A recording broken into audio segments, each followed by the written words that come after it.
Hey there YouTube, this is Derek, or Leica101, and welcome to part 2 of a video series that I'm calling Dragonrider's Revenge, where I discuss the campaign that my current Pathfinder character, Diago Thalis, and his dragon mount, Straga, are currently a part of.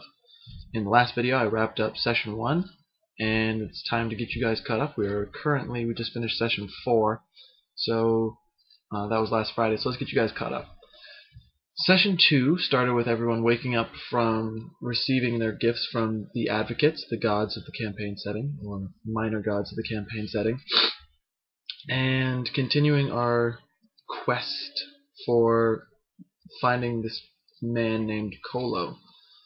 And over the course of the day of our travels, we were attacked by a archer who got away. He was a lone guy and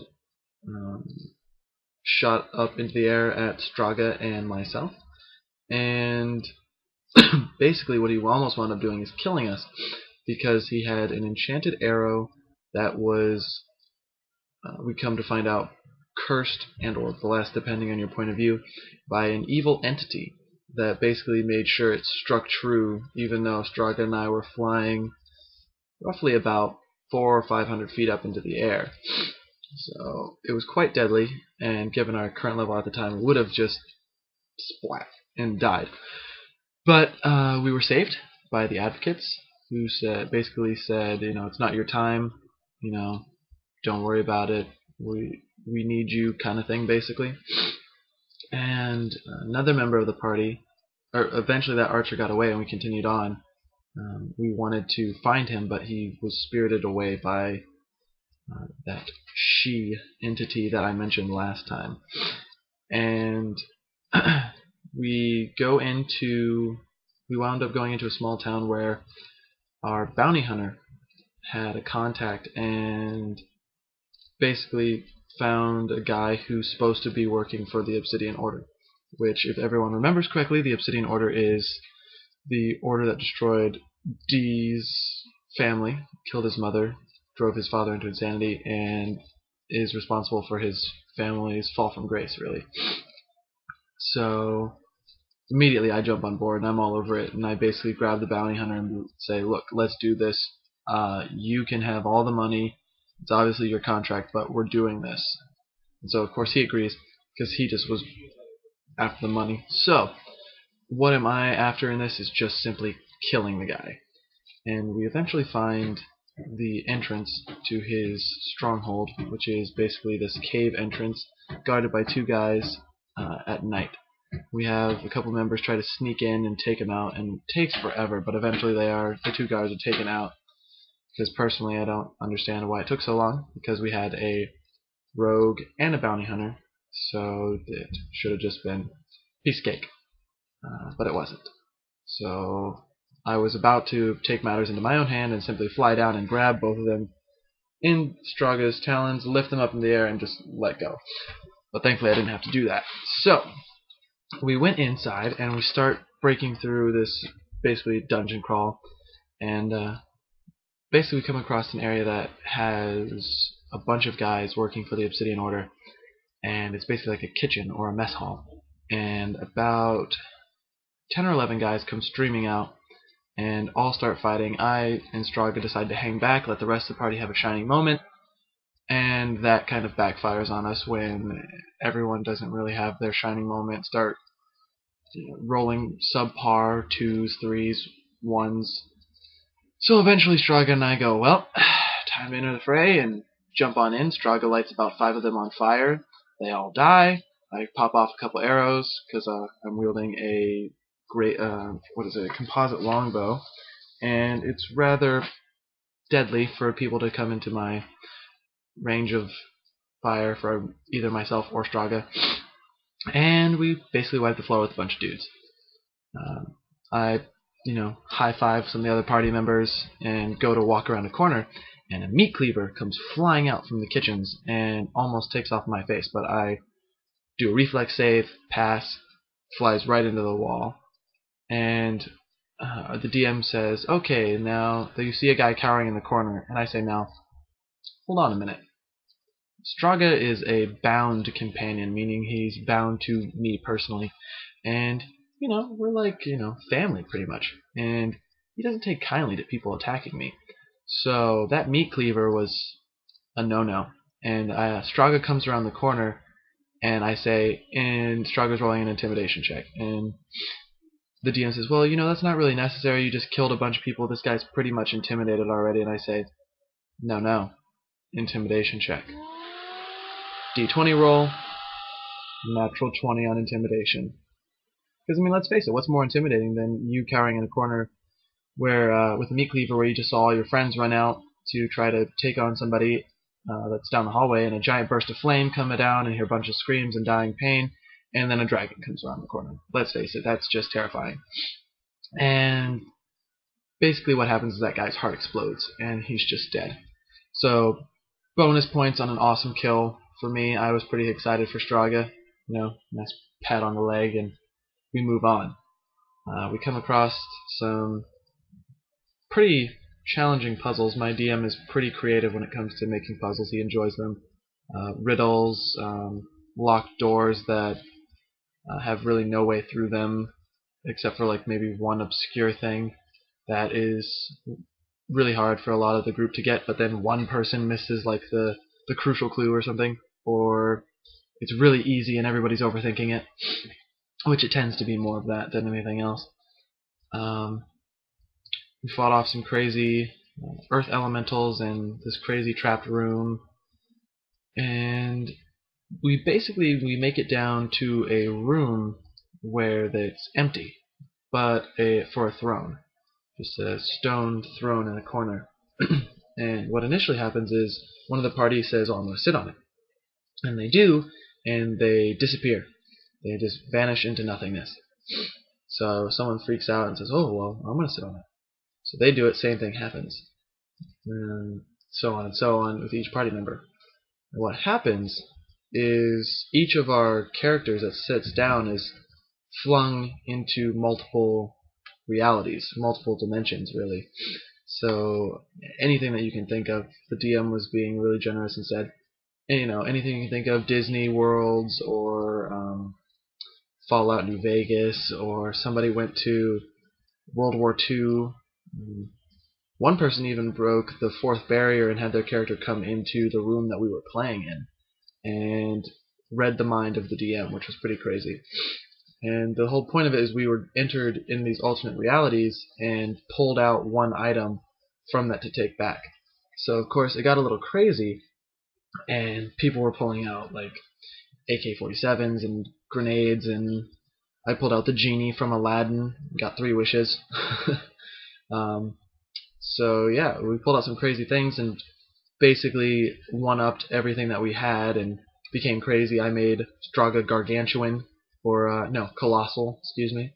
So became rather intimidating, and basically went on about an hour and a half rampage down this section of the tunnel that we were in, and basically at one point the wall breaks away and we find ourselves outside on a small farm, and Richard is there, the guy who appeared to us in the first session, and basically laughs in our faces and says, ah ha ha, you can't touch me, I'm too awesome, too powerful, and makes Straga vanish, makes another player's companion vanish, and basically leaves us there and attacks us with a whole bunch of craziness, including zombie animals and just craziness.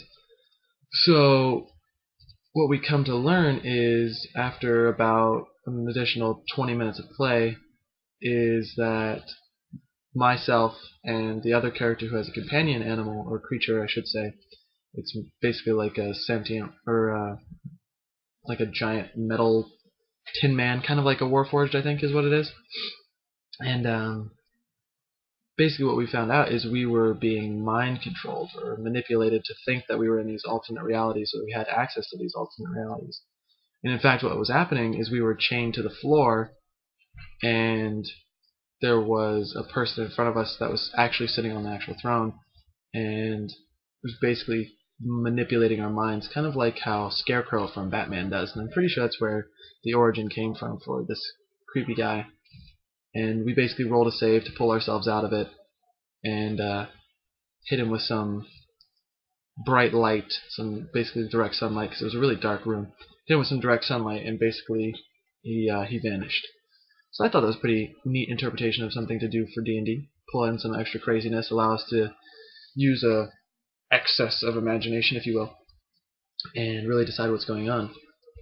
So we wind up being trapped in another room and chained down again, because the scarecrow piece was just more figments of our imagination being manipulated. And sitting on another throne where we've been dragged and chained down is basically the guy we've come to find, a member of the Obsidian Order. He's kind of like a captain, and about 6 to 8 guards, and we start breaking free, and instantly we go on the attack. We just rip into these guards, and one of the guards is a spellcaster and rips a hole into the back door and lets the main guy get away. I'm not having any of that, so immediately I'm just like, alright, any of you that are fast enough, get down on that guy, while me and Straga hold down the fort down here, kill off the rest of these guys, and then fly out to catch up. So they do, they proceed, they follow him, and I eventually fly out after him, and we capture this guy. He's looking really tired and really vulnerable, basically on his knees from some kind of sickness that our DM says he has. He's just building up this sickness inside of him.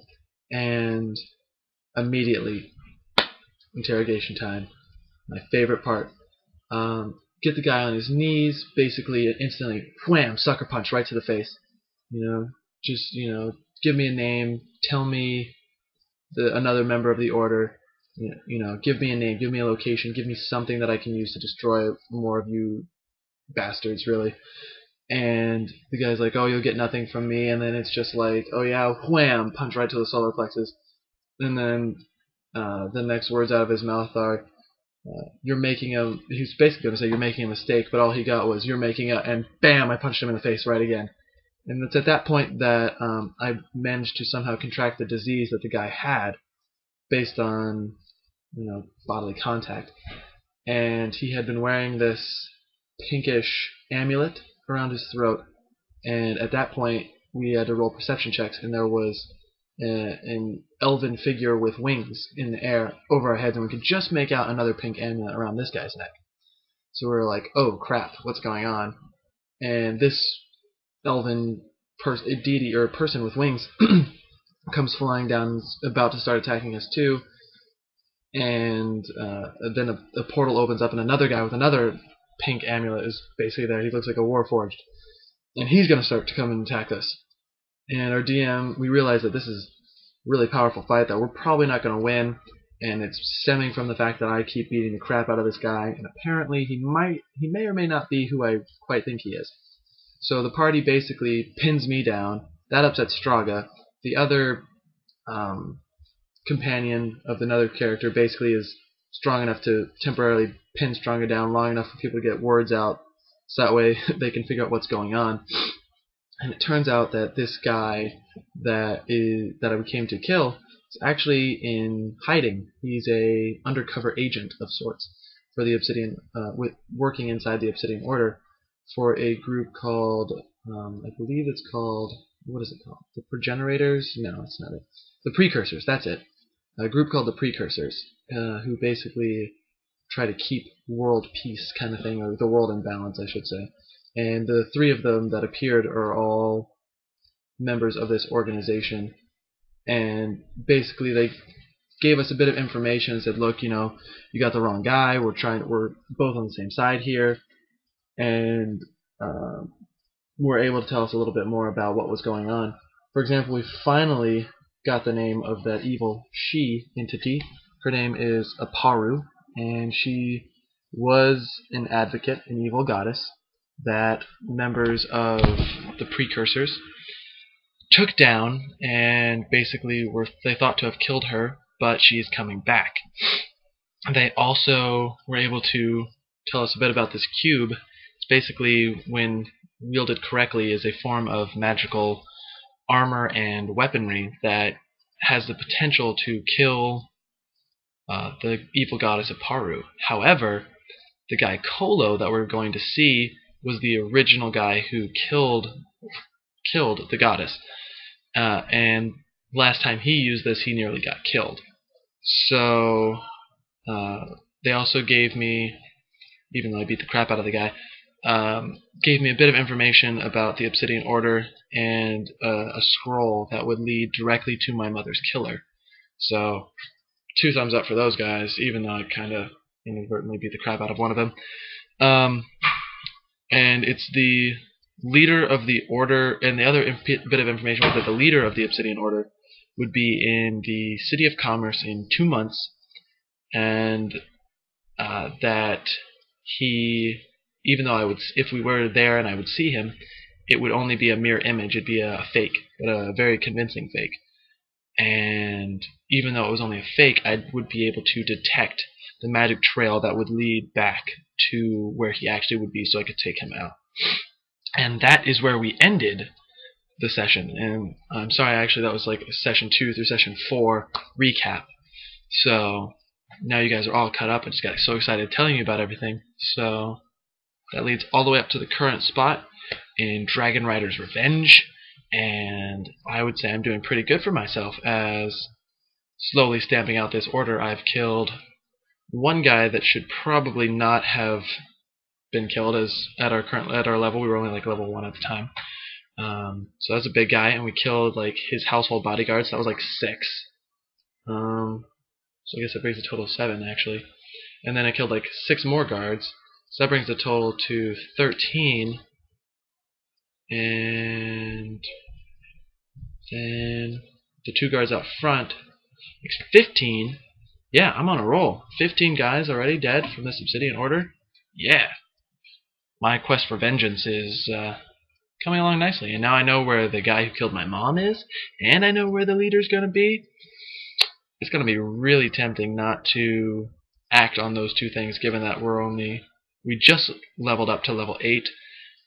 And I don't think that we're going to be strong enough yet to go take on those guys, even though I really, really want to. I think I need a little bit better gear, a little bit more training first, maybe figure out where this main storyline's going a little bit more, and then, yeah, it's going to be time to destroy everything. So we'll see how it goes, and that is where we are at currently in the campaign, and we will be playing this Friday from 6 till probably midnight, and I will catch you guys up in the next installment of Dragonrider's Revenge. Be on the lookout for that, probably Saturday, Sunday time frame, and that will be Dragonrider's Revenge Part 3. Ooh, be on the lookout. Thanks for watching, guys. Sorry it was a little bit long-winded, but I know you guys wanted to hear about it, so there it is. Thanks for listening, guys. I'm Derek, or Like It 101. Thanks for watching.